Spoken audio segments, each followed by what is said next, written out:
ನಮಸ್ಕಾರ ಬಸ್ ಎಲ್ಲರಿಗೂ welcome back to Sagar Stories ಮಗ. ಫಸ್ಟ್ ಆಫ್ ಆಲ್ ಎಲ್ಲರಿಗೂ ಶುಭೋದಯ ಮಗ. ಇವತ್ತು ಇಂಡಿಯಾ ವರ್ಸಸ್ ಶ್ರೀಲಂಕಾ 2ನೇ ODI ಮ್ಯಾಚ್ ನಡೀತಾ ಇದೆ.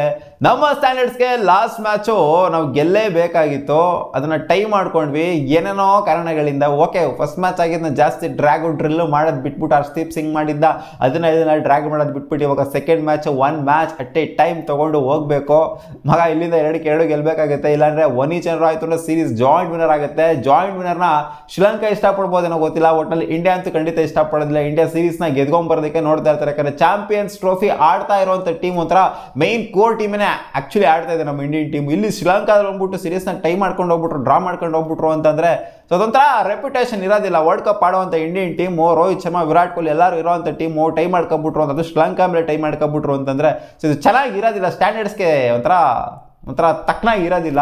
ಸೊ ಲಾಸ್ಟ್ ಮ್ಯಾಚ್ ಆ್ಯಕ್ಚುಲಿ ಗೆಲ್ಲೋ ಅಂಥ ಮ್ಯಾಚ್ನ ನಮ್ಮ ಟೀಮ್ ಇಂಡಿಯಾ ಟೈ ಮಾಡ್ಕೊಂಡಿದ್ದು. ಸಿಕ್ಕಾಪಟ್ಟೆ ಬೇಜಾರು ಮಾಡ್ಕೊಂಡಿರ್ತಾರೆ ರೋಹಿತ್ ಶರ್ಮಾ ಕ್ಯಾಪ್ಟನ್ನು, ಗೆಲ್ಲೋ ಅಂಥ ಮ್ಯಾಚ್ ಈ ಥರ ಎಲ್ಲ ಮಾಡ್ಬಿಟ್ರಲ್ಲ ಇವರು ಅಂತ. ಸೊ ಓಕೆ, ಈ match 1 match at a time ತೊಗೊಂಡು ಹೋಗ್ತಾರೆ. ಇವತ್ತು ಕೂಡ ಅದೇ ಸ್ಟೇಡಿಯಮಲ್ಲಿ ಆಗ್ತಾ ಇರೋಂಥ ಮ್ಯಾಚು, ಪ್ರೇಮದಾಸ ಕ್ರಿಕೆಟ್ ಸ್ಟೇಡಿಯಂ ಕೊಲಂಬೋದಲ್ಲಿ. ಸೊ ಸ್ಪಿನ್ನಿಗೆ ಸಿಕ್ಕಾಪಟ್ಟೆ ಅಸಿಸ್ಟ್ ಇದೆ ಅಂತ ಇಲ್ಲಿ ಗೊತ್ತಿರೋವಂಥ ವಿಚಾರನೇ. ಈ ಕಡೆ ಅಂತೂ ಸ್ಪಿನ್ನರ್ಸ್ ಅಂತೂ ಸಖತ್ತಾಗಿದ್ದಾರೆ ಶ್ರೀಲಂಕನ್ಸ್ ಕಡೆ, ನಮ್ಮ ಕಡೆನೂ ಸ್ಪಿನ್ನರ್ಸ್ ಸಖತ್ತಾಗಿನೇ ಪರ್ಫಾರ್ಮ್ ಮಾಡಿದ್ರು. ಅಕ್ಷರ್ ಪಟೇಲ್ ಆಗಿರ್ಬೋದು, ಕುಲ್ದೀಪ್ ಯಾದವ್ ಆಗಿರ್ಬೋದು, ಎಲ್ಲರೂ ಕೂಡ ಮಸ್ತಾಗಿ ಪರ್ಫಾರ್ಮ್ ಮಾಡಿದ್ರು. ಬಟ್ ಇವರ ಕಡೆ ಸ್ಪಿನ್ನರ್ಸು ಇನ್ನೂ ಒಂಥರ 4 ಜನ ಸ್ಪಿನ್ನರ್ಸ್ನ ಇಟ್ಕೊಂಡ್ಬರ್ತಾರೆ. ವೆಲಾಲಿಗೆ, ಅಸಲಂಕ, ಆಮೇಲೆ ಧನಂಜಯ ಇವರೆಲ್ಲ ಬರೋದ್ರಿಂದ ಸೊ ಇವ್ರ ಕಡೆ ಇನ್ನೊಂದು ಸ್ವಲ್ಪ ಸ್ಟ್ರಾಂಗ್ ಆಗಿದೆ ಅಂತ ಹೇಳಬೇಕು. ನಮ್ಮ ಕಡೆ ಸ್ಪಿನ್ ಸ್ಟ್ರೆಂತ್ನ ಸ್ಟ್ರಾಂಗ್ ಮಾಡ್ಕೊಳ್ಳೋದಕ್ಕೆ ಈ ಸಲ ಈ ಮ್ಯಾಚಲ್ಲಿ ನನ್ನ ಪ್ರಕಾರ ಈ ಚೇಂಜ್ ಆಗುತ್ತೆ ಅಂತ ಎಕ್ಸ್ಪೆಕ್ಟ್ ಮಾಡ್ತಾ ಇದ್ದೀನಿ. ರಿಪೋರ್ಟ್ಸ್ ಕೂಡ ಅದನ್ನೇ ಹೇಳ್ತಾ ಇದೆ.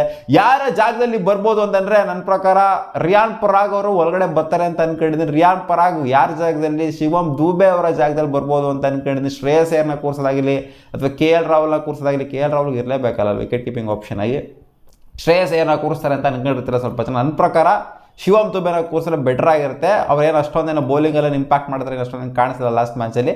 ಸೊ ಬ್ಯಾಟಿಂಗಲ್ಲಿ ಸ್ವಲ್ಪ ಆಡೋದಿಲ್ಲ ಅಂತಲ್ಲ. ರಿಯಾನ್ ಪರಾಗು ಇವ್ರಿಗಿನ್ನ ಬೆಟರ್ ಆಗೇನೆ ಬ್ಯಾಟಿಂಗ್ ಆಡ್ತಾರೆ ನನ್ನ ಪ್ರಕಾರ ಶಿವಮ್ ದುಬೆಗಿಂತ. ಸೊ ಅದರಿಂದ ಬ್ಯಾಟಿಂಗ್ ಆಪ್ಷನ್ ಕೂಡ ಚೆನ್ನಾಗಿ ಓಪನ್ ಆಗೋದ್ರಿಂದ ನನ್ನ ಪ್ರಕಾರ ರಿಯಾನ್ ಪರಾಗ್ ಆಡ್ತೋದ್ರೆ ಬೆಟರ್ ಆಗಿರುತ್ತೆ. ನನ್ನ ಪ್ರಕಾರ ರಿಯಾನ್ ಪರಾಗ್ ಇವತ್ತು ಇಂಡಿಯಾಗೆ ಡೆಬ್ಯೂ ಮಾಡಿದ್ರೆ ODI ಫಾರ್ಮೆಟಲ್ಲಿ ಅಂತ ಪೋಸ್ಟಲ್ಲಿ ಅನ್ಕೊಂಡಿದ್ದೀನಿ. ಸೊ ಇನ್ನೇನು ಜಾಸ್ತಿ ಹೇಳೋವಂಥ ಅಗತ್ಯತೆ ಎಲ್ಲ. ಪ್ರೇಮದಾಸ ಸ್ಟೇಡಿಯಮಲ್ಲಿ average first inning score 140 and above ಇದೆ. ಲಾಸ್ಟ್ ಮ್ಯಾಚು 140 ಅಲ್ಲ 240 ಆ್ಯಂಡ್ ಎಬೋ ಇದೆ. 230ನ ಹೊಡೆದಿದ್ರು. ಸೊ ಈ ಮ್ಯಾಚ್ ಏನಾದ್ರು ಒಂದು ಸ್ವಲ್ಪ 240 250 ಬಂತು ಅಂದರೆ ಫಸ್ಟ್ ಬ್ಯಾಟಿಂಗ್ ಆಡಿ ಚಾಲೆಂಜಿಂಗ್ ಆಗಿರುತ್ತೆ. ಸೊ ಇನ್ ಕೇಸ್ ಏನಾದ್ರು ಇಂಡಿಯಾ ಬ್ಯಾಟಿಂಗ್ ಫಸ್ಟ್ ಆಡ್ತು ಅಂದರೆ ಅಡ್ವಾಂಟೇಜ್ ಇರುತ್ತೆ. ಯಾಕೆಂದರೆ ಲಾಸ್ಟ್ ಮ್ಯಾಚ್ ನೋಡಿದ್ರಾ, ನಾನು ಫಸ್ಟೇ ಹೇಳಿದ್ದೆ ಇಲ್ಲಿ ಫಸ್ಟ್ ಬ್ಯಾಟಿಂಗ್ ಆಡಿದವ್ರಿಗೆ ಅಡ್ವಾಂಟೇಜ್, ಚೇಸ್ ಮಾಡೋರು ಸಿಕ್ಕಾಪಟ್ಟೆ ಕಷ್ಟಪಡ್ತಾರೆ ಅಂತ. ಸೊ ಅದೇ ಥರನೇ ಆಯಿತು ಮಗ ಲಾಸ್ಟ್ ಮ್ಯಾಚು. ಈ ಮ್ಯಾಚು ಕೂಡ ಅಷ್ಟೇ, ಟಾಸ್ ಗೆದ್ದರು ಬ್ಯಾಟಿಂಗ್ ಆಯ್ಕೆ ಮಾಡ್ಕೊಳ್ಳೋದಕ್ಕೆ ನೋಡ್ತಾ ಇರ್ತಾರೆ, ಬೌಲಿಂಗ್ ಆಯ್ಕೆ ಮಾಡ್ಕೊಳ್ಳೋದಕ್ಕಿಂತ. ಇವತ್ತೊಂಥರ ಬ್ಯಾಟಲ್ ಆಫ್ ಸ್ಪಿನ್ ಅಂತ ಹೇಳಬೇಕು. ಅವ್ರ ಕಡೆ 4 ಸ್ಪಿನ್ನರ್ಸು, ನಮ್ಮ ಕಡೆ 4 ಸ್ಪಿನ್ನರ್ಸು. ವಾಷಿಂಗ್ಟನ್ ಸುಂದರು, ರಿಯಾನ್ ಪರಾಗು, ಅಕ್ಷರ್ ಪಟೇಲ್ ಜೊತೆ ಕುಲ್ದೀಪ್ ಯಾದವ್ ಹೆಂಗೆ ಎಫೆಕ್ಟಿವ್ ಆಗಿರ್ತಾರೆ ಅಂತ ಇವತ್ತು ಡಿಸೈಡ್ ಆಗುತ್ತೆ. ಅವ್ರ ಸ್ಪಿನ್ ವರ್ಸಸ್ ನಮ್ಮ ಸ್ಪಿನ್ ಅಂತ ಹೇಳ್ಬೇಕು. ಇವತ್ತು ಬ್ಯಾಟರ್ಸ್ಗಳು ಯಾರು ಹೆಚ್ಚು ರನ್ ಹೊಡಿತಾರೋ ಅವ್ರಿಗೆ ಸಿಕ್ಕಾಪಟ್ಟೆ ಮರ್ಯಾದೆ ಇರುತ್ತೆ ಅಂತ ಹೇಳ್ಬೇಕು. ಯಾಕಂದರೆ ಲಾಸ್ಟ್ ಮ್ಯಾಚ್ ವೆಲಾಲಿಗೆ 67 ರನ್ ಹೊಡಿತಾ ಇದ್ದಂಗೆ ಅವ್ರಿಗೆ ಒಂಥರ ರಾಜ ಮರ್ಯಾದೆನೇ ಸಿಕ್ಬಿಡ್ತು. ಏನು ಗುರು ಬಾಟಮಲ್ಲಿ ಬಂದ್ಬಿಟ್ಟು ಈ ಪಾರ್ಟಿ ರನ್ಸ್ಗಳನ್ನೆಲ್ಲ ಹೊಡ್ಬಿಟ್ಟಿಲ್ಲ, ಟಾಪ್ ಆರ್ಡರ್ ಬ್ಯಾಟರ್ಗಳೇ ಹೊಡೆದಿಲ್ಲ ಅಂತ. ಸೊ ನೋಡೋಣ, ಟಾಪ್ ಆರ್ಡರ್ ಬ್ಯಾಟರ್ಸ್ಗಳಿಂದ ಇಂಡಿಯನ್ ಟೀಮಿಂದ ಇವತ್ತು ರನ್ಸ್ನ ಎಕ್ಸ್ಪೆಕ್ಟ್ ಮಾಡ್ತಿದ್ವಿ. ರೋಹಿತ್ ಶರ್ಮಾ ಆ ಒಂದು ಅಗ್ರೆಸಿವ್ ಸ್ಟಾರ್ಟ್ನ ಕೊಡ್ತಾರಲ್ಲ, ಅಲ್ಲಿಂದ ಕನ್ವರ್ಟ್ ಇನ್ನೂ ಚೆನ್ನಾಗಿ ಮಾಡಲಿ, ಸೆಂಚುರಿವರೆಗೂ ಕನ್ವರ್ಟ್ ಮಾಡಲಿ, ಆದಷ್ಟು ಜಾಸ್ತಿ ರನ್ ಹೊಡೆಯಲಿ, ವಿಕೆಟ್ನ ಬೇಗವಾಗಿಯೇ ಕೈ ಚೆಲ್ಲೋದೇನು ಬೇಕಾಗಿಲ್ಲ. ಸೊ ಲಾಸ್ಟ್ ಮ್ಯಾಚ್ ಆಗಿತ್ತರ. ಸೊ ನೋಡೋಣ, ಟಾಪ್ ಆರ್ಡರ್ ನಾವು ಇವತ್ತು ಆ್ಯಕ್ಚುಲಿ ಒಂದು ಸೆಂಚುರಿ ಎಕ್ಸ್ಪೆಕ್ಟ್ ಮಾಡ್ತಿದ್ವಿ ನಮ್ಮ ಟೀಮ್ ಇಂಡಿಯಾ ಕಡೆ.